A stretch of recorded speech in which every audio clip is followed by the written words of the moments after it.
To do question 1, we first need to identify the slope and y-intercept, then graph the line on the graph that they give us.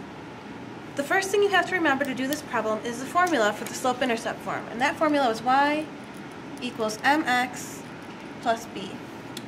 And remember, in this formula, m is the slope and b is the y-intercept. So, comparing that to our first equation, y equals negative 2x plus 4, we can see that the number in front of x is negative 2, so that's got to be your slope. The number in front of the number at the end is the y-intercept, so plus 4 tells us our y-intercept is 4. Now, some of you will remember that when we have a whole number as our slope, we'll put a 1 underneath it to turn it into a fraction.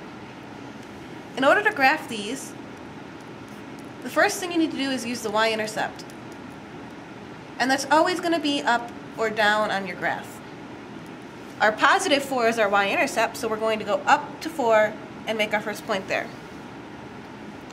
Then we're going to use our slope, and we're going to rise and run to get our next point.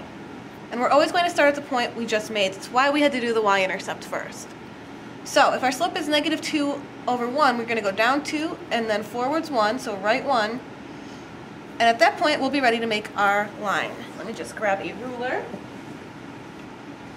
Of course, you are welcome to use your ID or to borrow a ruler from me.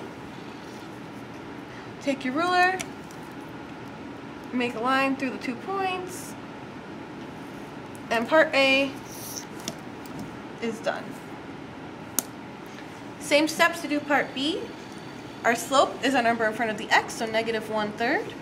Our y-intercept is our last number, so that's positive 5. Start with your y-intercept, which means you have to go up 5. And then our slope is negative 1/3, so we're going to go down 1 since it's negative, and then forward 3 for that positive 3 right there. And then again, we'll take our ruler, draw in our line. And just as practice for the test, we're going to label these with our problem numbers so that we don't lose which one is which. Alright, part C is probably the hardest one here because you don't see a number in front of your x for the slope. So the trick here is to remember that there's always an invisible 1 in front of an x. So your slope here is really 1, or 1 over 1. Your y-intercept is negative 7. Be careful to remember that the minus goes with the back number, the number behind it. So our intercept is negative 7. That means we've got to go down 7. And then our slope is positive 1, so we're going to go up 1 to the right 1 and make our line right there.